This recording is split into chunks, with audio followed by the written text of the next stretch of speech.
Dennis and I took a trip together where the two of us were having an out-of-body together, and our voices were being recorded on two separate lines, and Bob could talk to us via the headphones we had on, and he had mics in the control room, and he was taping what we said, our responses, and what he said was all on cassette tape.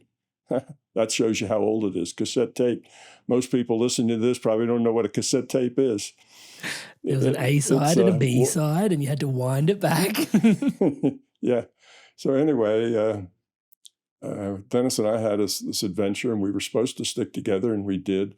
A lot of things happened, met a lot of people, saw a lot of things, and when we came back, we were in separate booths. So we were separated by an isolation. We were in isolation booths. There were three of them, and he had the one on one end, I had the one on the other way, and the one in the middle was between us. So there was no way that sound could have traveled between those booths. You could shout in one of them, and you wouldn't hear it, even in the next one. So anyway, Bob says, well, what, do you two think you were together? And we looked at each other and said, yeah, it seemed like it. And we both agreed on that. So he says, well, listen to this. And he flipped the switches, had both of those cassettes running at the same time, which coordinated them in time. And there it was, Dennis and I, asking questions, getting answers, talking to each other. Oh, did you see that? You mean that yellow thing that spires up in it? Yeah, that's the one. And see the other thing next to it? Yeah. So we were seeing the same things. We were having conversations, and we were both in our booths, our soundproof booths. My booth actually was a Faraday cage. It was also no electromagnetic energy could go in or go out. So that was the thing that also hit me hard, and that said, well, you can't explain this in any other way other than just exactly what happened. So after that, I stopped asking, is this real? Up until that point, I was saying, well, it's something going on in my mind, and I've got lots of evidence that I've been doing things that are impossible, like remote viewing and healing, and we'd practiced all those things that were evidential, and we were getting pretty good at it. So the statistics said that, we were really doing something, 1,000 to 1 kind of statistics, that we were just good guessers, so we were doing real stuff, but I got that on an intellectual level, that it was real. But this thing with Dennis then hit me at more an emotional level. It's real. Not just that I think it is because we've got good statistics, but it is, and I know it deeply. There's a difference between getting something at a deep core level and getting it at your intellectual level. So that was kind of my introduction. After that, my job as the physicist was to figure out how it worked, come up with a theory, come up with some idea of what we were doing and why we were able to do it, and what were its limitations, and where did it come from, what was happening. So that's what I did. I started working on trying to understand what reality really was like, because there's obviously this physical component that we call the physical universe, but there was another component in mind that was just as real and just as valuable, and you could do a lot of things there that you couldn't do from the physical, and you could do things in the physical that you couldn't do there in the non-physical. So I would spend, the next 35 years going into these spaces and changing a variable and seeing how that variable affected my ability to remote view or to heal. And I do that a bunch of times, and then I change to a different variable, and I do that a bunch of times. That's the way science is done. It's very time-consuming, and it's rigorous, but it's just slow, plodding work that you just try all the variables and see what variables are sensitive, which variables are not, which variables don't seem to make any difference at all, and eventually, understanding that, you get to come up with an idea of what's going on, what causes what, how things work. So I had this goal that I could put together all of the facts that I had learned about consciousness. Like one of the facts I learned about consciousness was it's fundamental.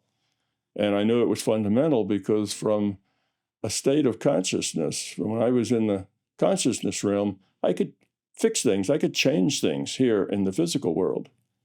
But from the physical world, I couldn't fix or change anything in the consciousness world. So it was obvious that the arrow of causality went from consciousness to the physical world. So consciousness was prior to the physical world. It was more fundamental than the physical world. And there was a lot of other data points that confirmed that idea. So I just discovered these kind of ideas from all the repetitive work that I was doing, trying to understand how it worked. And then in 2003, I published a book that kind of gave the results and conclusions of all that study. It was basically a book about consciousness. What is consciousness? How does it work? How did it get the way it is? How did it start? What's its evolution? Was it always that way, or did it grow? Did it evolve to be that way? And of course, it evolved to be that way, like everything else. So that's the only assumption in my book, is that consciousness exists. I start there, that consciousness is, which is not too crazy an assumption since we all believe that we're conscious.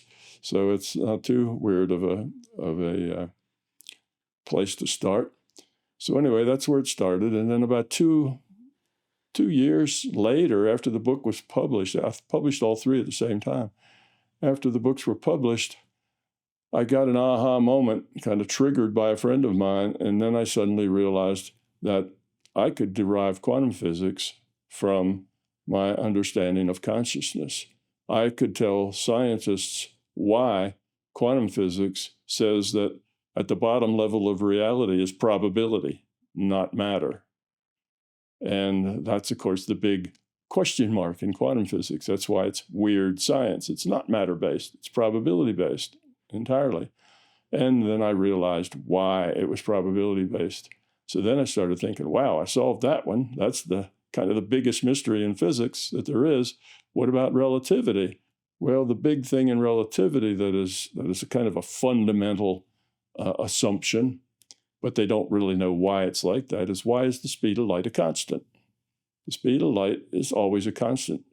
If you have a flashlight and it's traveling this way and you turn it on while it's traveling, you just get C. You have the flashlight going backwards the opposite way and you turn it on. The light that comes out is still going C. Doesn't matter what the source is doing. It always goes the same speed. We call it C. It's just the speed of light. And I then thought about that only for about an hour, and I figured that one out. Oh, that's obvious. I know why that has to be that way too. So then having derived quantum physics and relativity, the fundamentals of those the sciences that make them the way they are, then I went on to other things, and I found that I could explain logically all the paradoxes that were in physics and then philosophy and even theology. I could explain these paradoxes, and it also had a lot of logical consequences for sociology, psychology, and the soft sciences as well. So I spent the next 20 years after that trying to find exceptions, something it didn't explain. I asked for people to tell me, is there something that you think that it doesn't explain? And after about 20 years of searching, didn't find anything. So I figured that instead of a theory of everything, it was the theory of everything. There really wasn't any other solution that would answer all the questions with a smaller number of assumptions. So it's just a logical model. It's science, just like Darwin's theory of evolution is science. You notice Darwin's evolution theory is not based on a lot of deep mathematics. It's based on observation. He observed things and he saw patterns. Oh, look at this pattern. You look at a dolphin's fin, and you'll see finger bones. You don't just see a bone that comes out and is spread out flat, but you see actual bones that look like this with knuckles and joints and everything. Oh, how did that happen? Well, Darwin's theory said, well, that's an exception. That critter started on land or moved to land and then moved back into the water. So it's an air breather living in the water. Anyhow, that's kind of my trip and where I got to where I'm going. Hey there, Inspired Evolutionary. If you absolutely love this, well then here's a full conversation with this guest on the Inspired Evolution podcast. Check it out now.